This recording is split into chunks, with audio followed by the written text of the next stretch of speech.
Sean bienvenidos a Anatomía Humana para Todos, nuestro incipiente canal de YouTube integrado por todas aquellas valerosas almas que buscan entender los misterios del cuerpo humano. Hoy voy a continuar nuestra revisión del sistema esquelético del miembro superior, presentando la anatomía ósea del brazo, que se encuentra representada únicamente por un hueso, el húmero. Espero como siempre que el video sea de su agrado y que les ayude en sus estudios. Si este fuera el caso, no olvide darle un like y considere suscribirse al canal para estar al tanto del contenido que subo regularmente. Comencemos. Las imágenes de este video fueron obtenidas de las siguientes fuentes. No hay mucho que introducir respecto al esqueleto del brazo. Como les decía, está constituido por un solo hueso largo, de lo más común, denominado húmero. Como es la norma cuando se estudian los huesos largos, debemos considerar un cuerpo o diáfisis y dos extremidades o epífisis, una superior o proximal y una inferior o distal. Fácil y bonito. Partimos con el estudio del cuerpo del húmero, o lo que es lo mismo, su diáfisis. En esta imagen estamos viendo un corte transversal del brazo pasando más o menos por su mitad. Si le damos un acercamiento, podemos observar en mayor detalle el cuerpo del húmero y confirmamos aquello que hemos de esperar al estudiar las diáfisis de los huesos largos en general. La presencia de una cavidad medular en su interior que se encuentra rodeado por tejido óseo compacto en su periferia. En la mayor parte de su extensión, el cuerpo del húmero presenta una sección transversal triangular. Se le reconocen por lo tanto tres caras y tres bordes. Tenemos entonces una cara anteromedial, una cara anterolateral y una posterior. Estas caras están separadas por bordes. El borde anterior entre las caras anterolateral y anteromedial, el borde lateral entre la cara lateral y la posterior, y por último el borde medial que separa la cara posterior de la cara anteromedial. Espero que esto haya quedado claro porque vamos ahora a verlas con un poquito más de precisión. Aquí tenemos un húmero visto de frente. Le vamos a dar un acercamiento al cuerpo y pintaremos en verde la cara anterolateral. En general esta cara es lisa y no ofrece mucho a estudiar, salvo unas rugosidades situadas aproximadamente en la mitad del cuerpo y cerca del borde lateral. Esta es la tuberosidad deltoidea y corresponde a las inserciones del deltoides en el húmero. Voy a duplicar ahora la imagen y ya que estamos en esto voy a pintar la cara anteromedial. Aquí hay más cosas que ver. Existen unas rugosidades poco marcadas en la mitad de esta cara, cerca del borde medial. Estas rugosidades obedecen al sitio donde se inserta el músculo coracobraquial. Más o menos a la misma altura, pero más cerca del borde anterior, se evidencia el foramen del canal nutricio principal del hueso. Este canal se dirige hacia abajo en dirección a la epífisis distal. Por último, hacia arriba se alcanza a ver la porción más inferior del surco intertubercular o bicipital, un hito óseo de la epífisis superior que estudiaremos en breve. Ahora miramos el derrière del húmero. Vamos a darle un zoom al cuerpo y pintamos la cara posterior en el color de Barney el dinosaurio.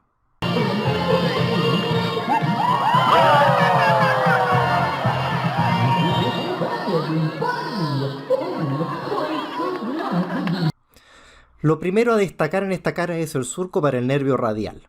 Un surco oblicuo de arriba a abajo y hacia lateral, muy poco marcado por lo habitual y cuyo extremo inferior se encuentra en relación al borde lateral, bajo la tuberosidad deltoidea. Los oyentes ya comprenderán que en estado fresco, este surco se encuentra ocupado por el nervio radial. Aquellos que sean clarividentes sabrán que además este nervio va acompañado de la arteria y de las venas braquiales profundas. Para concluir con esta cara, les cuento que el labio superior del surco para el nervio radial es el sitio de inserción de la cabeza lateral del tríceps braquial, mientras que el labio inferior sirve a la inserción de la cabeza medial del mismo músculo. Volvemos al corte transversal de brazo por si lo extrañaban. No. No. No. No. No. No. No. El borde anterior es levemente oblicuo hacia abajo y medial y es relativamente prominente. al menos en la parte media de la diáfisis. Los bordes medial y lateral son menos acentuados y en estado fresco sirven a la inserción de los tabiques intermusculares lateral y medial que separan los compartimentos muscular anterior y posterior del brazo. Sería todo sobre la diáfisis. Ahora vamos a ver las extremidades o epífisis, comenzando con la superior o proximal. Acá tenemos la extremidad o epífisis superior vista de frente al lado izquierdo y por atrás al lado derecho. El límite con el cuerpo es más bien arbitrario y se denomina cuello quirúrgico, el cual es una línea transversal que pasa inferior a los tubérculos menor y mayor.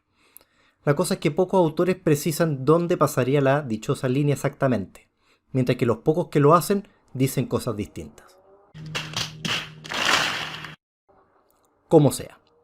Lo primero que vamos a destacar es la superficie articular de la epífisis superior, denominada cabeza del húmero. Esta es una superficie claramente redondeada que representa aproximadamente un tercio de una esfera. La cabeza del húmero se encuentra orientada hacia atrás, medial y posterior. El límite de la cabeza del húmero con el resto de la epífisis es muy claro, corresponde a una línea donde se observa el límite de la cortical articular de la cabeza humeral y que se denomina cuello anatómico. Rouvier describe que esta línea tiene una muesca en su contorno superior en relación con la inserción del ligamento glenohumeral superior. Honestamente no sabría corroborarlo, al menos de momento. Puede que sea una genialidad del autor o una pelada de cable, pero de todos modos no es algo demasiado relevante. Luego vamos a precisar dos relieves óseos muy importantes. El primero es el tubérculo menor o troquín de algunos autores. Es una eminencia redondeada que se encuentra anterior y algo a medial. Su principal relevancia es que es el sitio donde se inserta el músculo subescapular. El otro relieve es más grande, así que lo bautizaron como tubérculo mayor. Además de ser más voluminoso, se sitúa más arriba, lateral y posterior respecto al tubérculo menor. Al igual que el anterior, el tubérculo mayor es sitio de inserciones musculares, en particular tres músculos, el supraespinoso, infraespinoso y redondo menor. Lo otro es que estos tubérculos se prolongan inferiormente formando dos crestas, la cresta del tubérculo menor y la cresta del tubérculo mayor. En la cresta del tubérculo menor se inserta el redondo mayor y el dorsal ancho. En la cresta del tubérculo mayor se inserta el pectoral mayor. Lo último que vamos a destacar aquí es que entre ambos tubérculos, junto a sus respectivas crestas, se produce un surco profundo que se llama surco intertubercular o surco bicipital. En estado fresco, este surco está ocupado por el tendón de la cabeza larga del bíceps, por lo que es muy importante. De hecho, las crestas de los tubérculos menor y mayor pueden ser denominadas labio medial y labio lateral del surco intertubercular respectivamente. En esta foto estaríamos viendo todo lo anterior desde arriba, con la idea de destacar una vez más la cabeza del húmero que no se notaba mucho en la imagen anterior. Aprovecho de agregar que la circunferencia mide aproximadamente 30 milímetros de diámetro.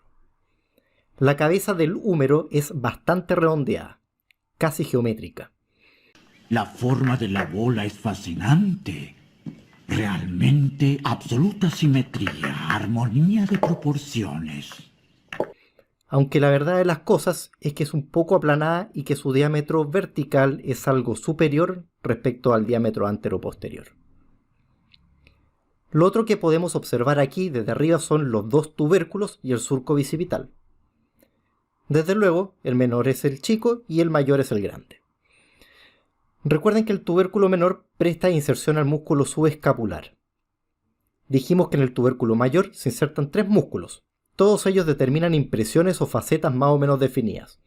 La faceta más superior está destinada al supraespinoso, la intermedia para el infraespinoso y la posterior al redondo menor. Anticipo que los músculos que se insertan en los tubérculos constituyen el célebre manguito de los rotadores, que ya trataremos algún día como es debido. Proseguimos con la epífisis distal del húmero. La extremidad distal del húmero también tiene muchas cosas a ver, así que no se espanten. Es alargada en sentido transversal y aplanada en sentido anteroposterior. Acá la vemos por delante al lado izquierdo y por atrás al lado derecho. Lo primero que vamos a señalar aquí es la superficie articular que está destinada a la articulación del codo. Es una superficie muy irregular que se denomina cóndilo y que se corresponde inferiormente con las epífisis proximales de los huesos del antebrazo, la ulna y el radio. Los huesos que veremos por lo demás en el próximo video. En la cara anterior vemos que existen dos fosas inmediatamente superiores al cóndilo. Una de ellas, la más grande, se encuentra medial y es la fosa coronoidea, que se corresponde con el vértice del proceso coronoideo de la ulna cuando el codo efectúa movimientos de flexión. La otra es la fosa radial, la cual es más pequeña y desde luego más lateral. Similar a la fosa coronoidea, la fosa radial se corresponde con la cabeza del radio cuando existe flexión del codo. Queda por añadir una tercera fosa, la más grande de todas, pero que se encuentra en la cara posterior. Es la fosa olecraniana, cuyo fin es recibir al olecranon, un hito óseo de la epífisis proximal de la ulna cuando existe extensión del codo. Tanto por medial como por lateral cóndilo existen dos eminencias óseas muy importantes denominadas epicóndilos y que están destinados a la inserción de varios músculos y de importantes ligamentos de la articulación del codo. El epicóndilo medial es el más grande de los dos y sobresale bastante. De hecho, es perfectamente palpable a través de la piel. En la parte posterior del epicóndilo medial existe un surco vertical más o menos marcado, determinado por el paso del nervio ulnar por el codo. Todo el mundo conoce bien esta situación, porque cuando uno se golpea el epicóndilo medial, se suele sentir una descarga eléctrica que se extiende hacia la mano y los dedos anular y meñique. Superiormente, el epicóndilo medial se continúa hacia arriba en forma de una cresta más o menos marcada, denominada supracondilia o supraepicondilia medial, la cual se confunde hacia arriba con el borde medial del cuerpo al húmero. Hacia el lado lateral encontramos el epicóndilo lateral, el cual es menos pronunciado y grande que el epicóndilo medial, aunque esto no le resta para nada su importancia, ya que aquí también se insertan muchos músculos y ligamentos que son muy relevantes y que se lesionan con harta frecuencia. De modo similar, existe una cresta supracondilia lateral, relativamente bien definida, que se continúa hacia arriba para confundirse con el borde lateral del cuerpo del húmero. Acá estamos viendo la epífisis distal desde abajo. Vamos a marcar el contorno del cóndilo para que se entienda mejor. Dado que el cóndilo es una superficie articular compleja, se le subdivide en partes funcionalmente distintas. Hacia lateral, la superficie articular presenta una forma redondeada similar a una esfera que se denomina capitulum. Como se dan cuenta, mantengo el nombre en latín, porque la traducción al castellano de capitulum sería cabeza, lo cual es claramente un desastre, dado que la gente se confundiría con la cabeza en la extremidad superior del hueso. Así que, al menos para mí, esta pelota se denomina capitulum. Hacia medial, la superficie tiene forma de una polea, por lo que se le denomina tróclea. Para que se lo imaginen mejor, recuerden la forma de un reloj de arena o un yoyo tipo diablo. Como toda polea, la tróclea presenta una parte estrecha o garganta, levemente oblicua hacia adelante medial. Además tiene una vertiente medial, que es más grande y prominente, y una vertiente lateral que es más pequeña. Finalmente, existe un relieve no nominado en terminología anatómica que separa la tróclea del capítulo y que se denomina surco capítulo troclear según Rouvier. Esta superficie se relaciona en la articulación del codo con la circunferencia de la cabeza del radio. De acuerdo, vamos a entretenernos con las inserciones musculares. En la extremidad superior vamos a tener la inserción del subescapular a nivel del tubérculo menor y de los músculos supraespinoso, infraespinoso y redondo menor en el tubérculo mayor. En relación a la cresta del tubérculo menor tenemos la inserción del redondo mayor y del dorsal ancho, como ya habíamos dicho. En relación a la cresta del tubérculo lateral encontramos la inserción del pectoral mayor. Más abajo encontramos las tuberosidades deltoideas, donde se inserta el deltoides, y más o menos a la misma altura, quizá un poco más abajo y hacia medial, tenemos las impresiones que produce la inserción del córaco braquial. Más abajo, la extensa superficie de inserción del músculo braquial. Siguiendo el margen lateral, tenemos superiormente el braquio radial y más abajo el extensor radial largo del carpo. En la cara posterior nos aparecen las inserciones del tríceps braquial, con la cabeza lateral en el labio superior del surco para el nervio radial y la cabeza medial en el surco inferior de este mismo surco. Por último, habíamos dicho que los epicóndilos son importantes áreas de inserciones musculares. Ahora me van a entender. Aquí tenemos el epicóndilo medial y veamos quiénes se insertan aquí. Pronado redondo, flexor radial del carpo, palmar largo, este último es inconstante así que pudiera faltar. El flexor ulnar del carpo y también el flexor superficial de los dedos. El epicóndilo lateral presta inserción al extensor radial corto, al supinador, al extensor de los dedos y al anconio. Así que en total, y haciendo las matemáticas, tenemos la nada despreciable cantidad de 22 músculos que se insertan en el húmero. La osificación del húmero se inicia en la vía intrauterina, cuando aparece el centro de osificación primario del hueso aproximadamente a los 40 días. Se añaden al centro principal 7 puntos secundarios que aparecen durante la primera década de vida. Hay 3 puntos accesorios superiores, uno en la cabeza y los otros en los futuros tubérculos mayor y menor, y 4 inferiores, para la tróclea, capítulo y los 2 epicóndilos. La soldadura definitiva de estos centros al resto del hueso ocurre durante la segunda década de vida, generalmente antes de los 20 años. Conclusiones. El esqueleto del brazo está constituido únicamente por el húmero. Es un hueso largo con un cuerpo de forma prismática triangular a la sección transversal y 2 extremidades. Sus superficies articulares son la cabeza y el cóndilo, situados en las extremidades superior e inferior respectivamente. Existen importantes relieves óseos asociados principalmente a inserciones musculares y ligamentarias.